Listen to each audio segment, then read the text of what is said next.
So as you come up the trail, you're going to come to this thing. It looks like a rock cairn. There's actually a dead body under it. That right there, the loco tank. And this is the Aeroplane Mesa trailhead. All I need to do is load up some donkeys and I'm headed out.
Flies are getting bad. This is Aeroplane Mesa. It was named because Claire Chennault, and if you don't know, if you've never heard of Claire Chennault, he was a fighter pilot. And he started in World War I. He ended up in World War II. He kind of headed up the Flying Tigers, so that was a Chinese Air Force kind of thing, because they were fighting the Japanese before we were. So he kind of headed that up as kind of volunteer group. It's pretty interesting. But old Leatherface was flying a biplane, a de Havilland DH-2, and he crashed here on this mesa. The official report is that he was making a mail run, but according to the ranchers, or the Creel family who was ranching this, he used to come all the time. He was stationed in El Paso, and he would fly his plane, his military plane up, land here, go hunting or fishing, and then just fly back. And one time he came, there's two planes. They landed here and they went fishing, and whenever he was taxiing to turn around to take off, he got a wheel in a ditch and it flipped his plane over. And I guess there was a stringer of fish that slapped him in the face. Eventually they took the other plane out, came back, flipped the plane back over and got it out. But that's how we get Aeroplane Mesa, which is spelled the British way, not the American way. Super dry up here. Nothing has water.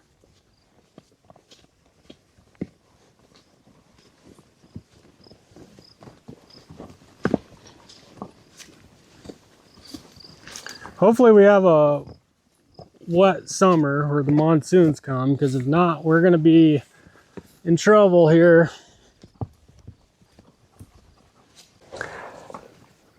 I've heard that there's another plane here in one of these canyons off Aeroplane Mesa.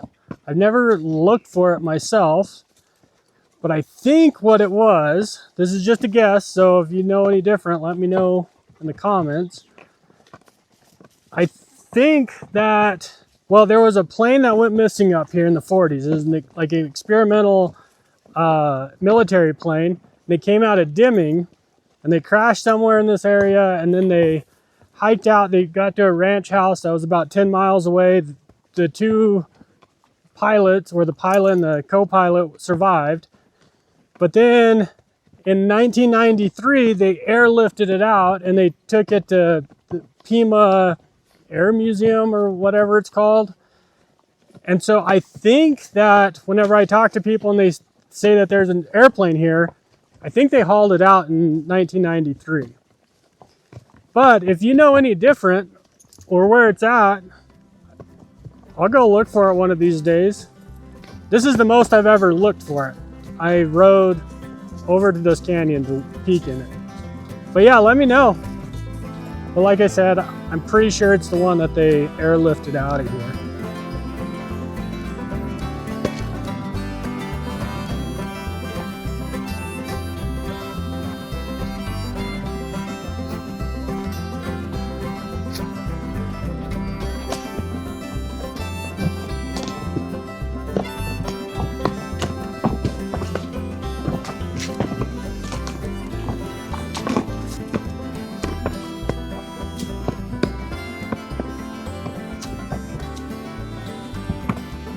It'll buff out. Hey, look, it's for sale.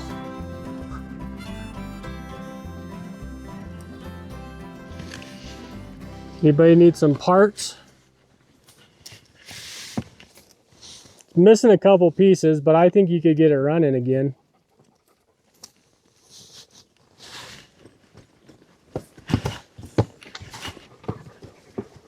Could you imagine driving this thing down here? Load up, Bo.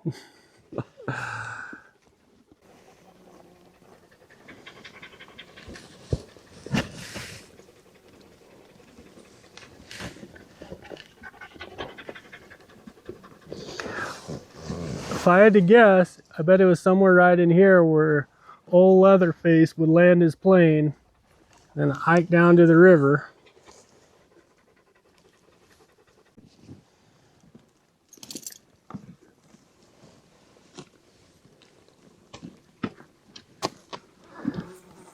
This right here is the middle fork of the Gila.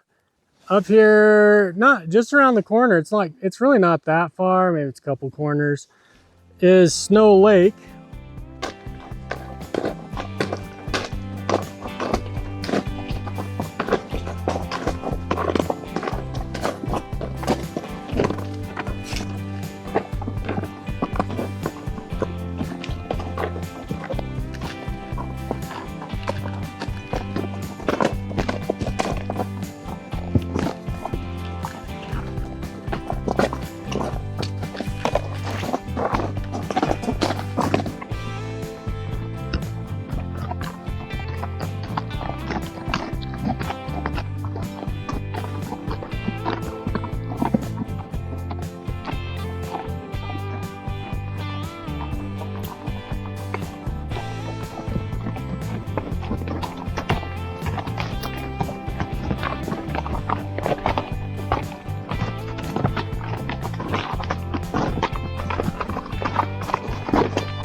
This here is Troder Cabin, which there's no cabin here anymore.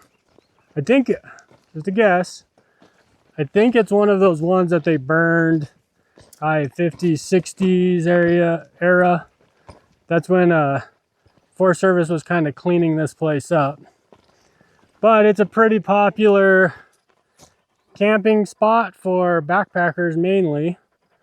So a lot of people would call it Troder Meadow. I think that the cabin was, oh, there's some quail. I think that the cabin was right in here somewhere. I'm not sure. But something interesting about it. This place was named after the Troder family. And I know that they were here late 1800s, maybe early 1900s. But they didn't get their homestead or their homestead patent until 1924. And the interesting thing to me is it was signed 3 days before this became a wilderness area. So in 1924. So my thought is, or my question was there rumors going around that, you know, they were going to make this into a primitive or wilderness area, and so kind of last minute they slipped it in? So I'm sure communication and mail and everything wasn't that quick. So did they just find out about it and ride to Las Cruces to get their homestead, so that way the Forest Service didn't take it over? Which I guess eventually they did anyways, but just a thought. I don't know. It's a pretty cool little area though.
So as you come up the trail, you're gonna come to this thing. It looks like a rock cairn.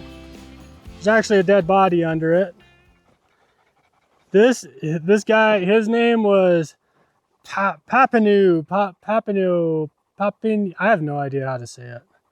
But he was killed during the Apache Wars. And I have some more stories of dead people over there. So I'll kind of fill you in the story, but not a rock cairn. Papineau is buried right there. Killed by Apaches. Headed up the trail. You guys ready? Would you rather be sitting on the couch right now? Too bad you're not allowed in the house.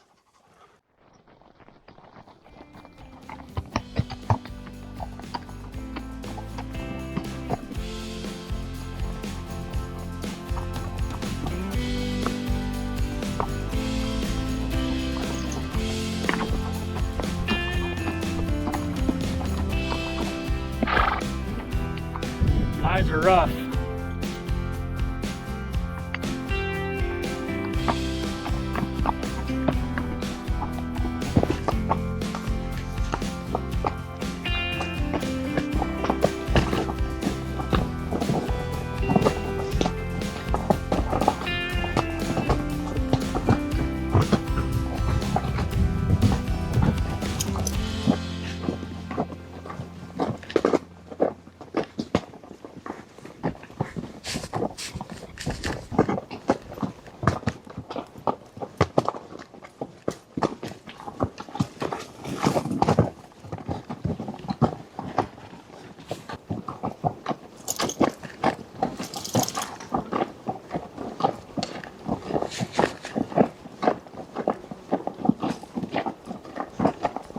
Pretty good little pile of sheds they picked up.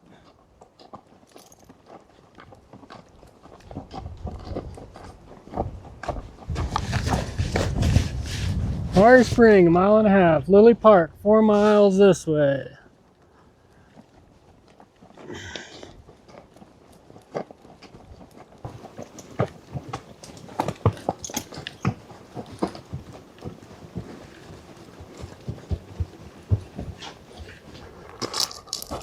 Look.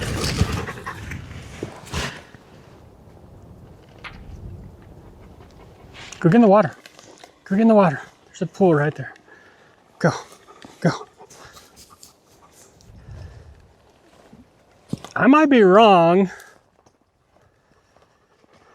on the exact location, but there's a couple graves right here.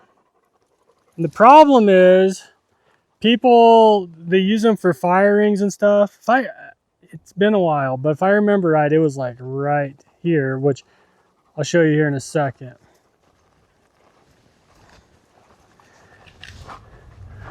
So this is Clear Creek, and the trail kind of goes up the bottom here, and then it goes up, and you can go over to Prior, Lilley Mountain, Lilley Park, that kind of area. But this place right here is where Lilley and Prior were killed during the Apache Wars, and this is where they're buried. And the problem is their graves keep getting scattered because people think it's just a pile of rocks, and then they build stuff like fire rings, or there's like a bench that they made over here and that kind of thing. In the 1880s, James McKenna was dead set on finding the Lost Adams diggings. And he ended up in this area, and he ended up with Baxter, who he knew where it was, or he thought he knew where it was. They ended up coming up here. They spent a whole bunch of time. They ended up way over towards Socorro, made a big loop. They didn't find it. But then whenever they came back, word got out that they were at the McKenzie brothers' cabin. So that's now the White Creek cabin. Previous to that, it was the Jinx cabin. So they were there. And, you know, everybody always thinks that all the ranchers, everybody lived up here, they were kind of solitary, but it wasn't really the case. Like, if there was news, they wanted to know about it. And so they all gathered up. There's about 10 of them at the McKenzie brothers' cabin. And they told them they didn't find the gold. And then they started talking politics, and they had some newspapers. And so they were kind of catching up on things. But eventually, Lilley said that he had a shipment of cows coming in from over towards Socorro this way, and they're already 3 days late, so he had to get going. So he was the first to leave by moonlight. This was the middle of the night sometime. And then eventually everybody else kind of left that night, except for McKenna, Baxter, and Pope. Those were kind of the three that were on this little trip. And they knew that there were Apaches in the area, because they'd seen some sign and they saw markings on the trail and stuff. They knew that they were planning an attack, and they were trying to coordinate it with all the other tribes. So they had like the White Apache, or White Mountain Apache, then they had the Mescaleros, and they even had the Navajos involved with it. And so the plan was to attack all at once. They couldn't figure out exactly when it was. But that next morning they woke up and they were going to take turns staying in camp to watch things. And Baxter, he decided that he was going to stay in camp. So McKenna went downstream fishing, ended up not catching anything, but whenever he got back, there was a dead horse, and then he saw his friend was dead there. And before he knew it, there was 30 or 40 Apaches surrounded him. And so they were beating him up. They had him up against a tree right by his buddy. And all of a sudden, all the horses come running down the canyon. He thinks that they were scared by a grizzly bear. But that made the Apache scatter. So McKenna, he got up and he eventually snuck out. He spent the night there and then snuck out. He ended up down by the hot springs where there was more people and they were able to stay safe. So he made it through. However, one missing key though is that was the same time when Prior and Lilley were killed here. Papineau, however you say his name, was killed up there. And the cavalry came back through kind of chasing this war party and kind of burying the dead after the fact.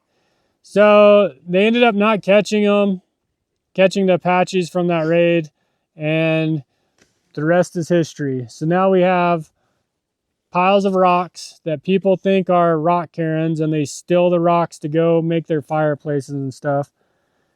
But really, it's just graves from the 1880s. So correct me if I'm wrong. This kind of looks like a fire pit.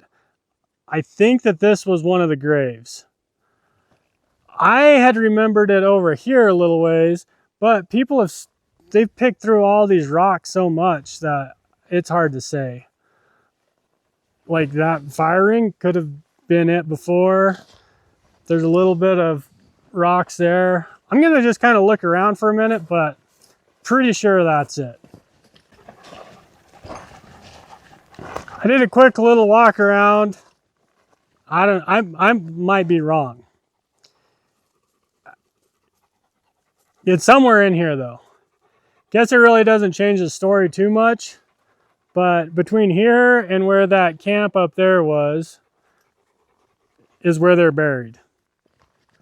I'll keep looking, but I'm actually going back up. I'm headed up Clear Creek, not this way this time.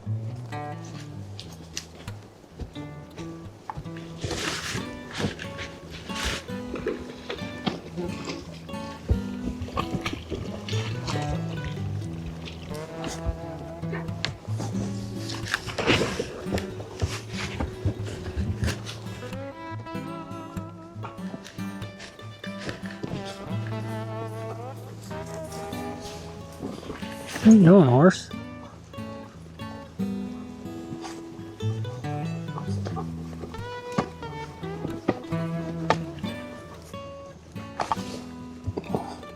These flies are really bad. They're the ones that bite you. And that hurts.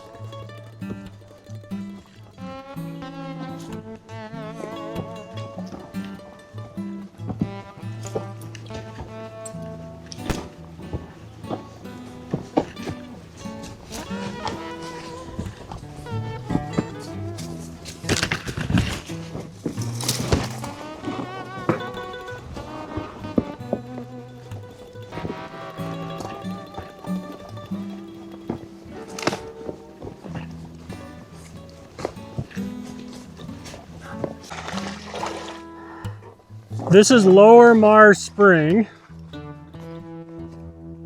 and I think this is where I'm going to camp for tonight. It's not that late, but I don't really have anywhere I need to be. So here it is.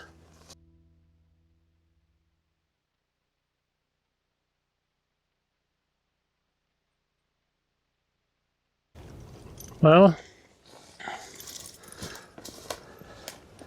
these flies are bad. This seems to be about as good a spot as any to camp. I don't really have a destination in mind. You know, it's not super late in the day. I'm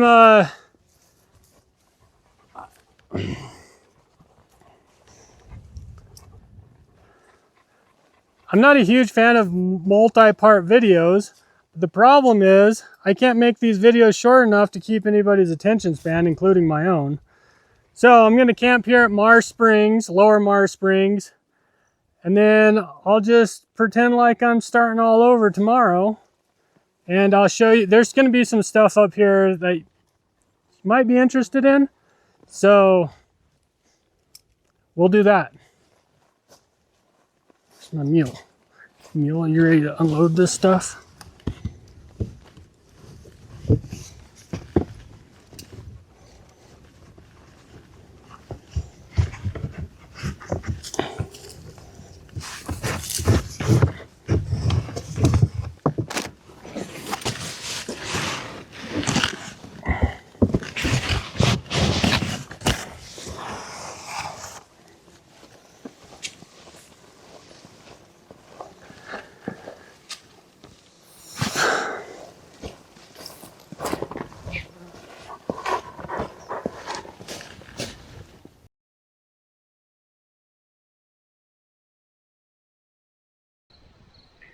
So I'm just hanging out, waiting for horses, and you know, I'm gonna go water them here in a minute. But this place, right, this little draw right back here, reminds me of this elk hunt that I was working for my dad. We couldn't find water, so we had to keep moving up a little creek really similar to this one. And we ended up camping in a terrible, terrible spot. And we had this guy working, I don't want to say his name, so I'm just going to call him David. And so David was kind of the camp cook and the wrangler, kind of camp work, feeding water horses, that kind of thing. And that first night, my dad decided to sleep out. We had the hunters down on the only flat spot we really had. I was going to sleep in the tent with all the feed, and David decided he was going to camp or sleep in the tent with me. And didn't think it was a big deal. That first night was fine. Then the second night, I'd been hunting all day. I was pretty worn out. And we go to bed, and David starts snoring really bad. And I couldn't sleep. At first I was kind of shaking him, and I was saying, "Hey, David," and he wouldn't do anything. And this work lasted for a while, and eventually it got to the point where I was kicking him, stabbing him with my flashlight, and he would just kind of move a little bit and roll over and start snoring again. So I didn't get hardly any sleep. Then the next night after that, so the third night, I was like, "Hey, you're out. You can't sleep in here." So he ended up finding a spot somewhere outside, kind of by my dad. And in the middle of the night, I hear a bunch of commotion.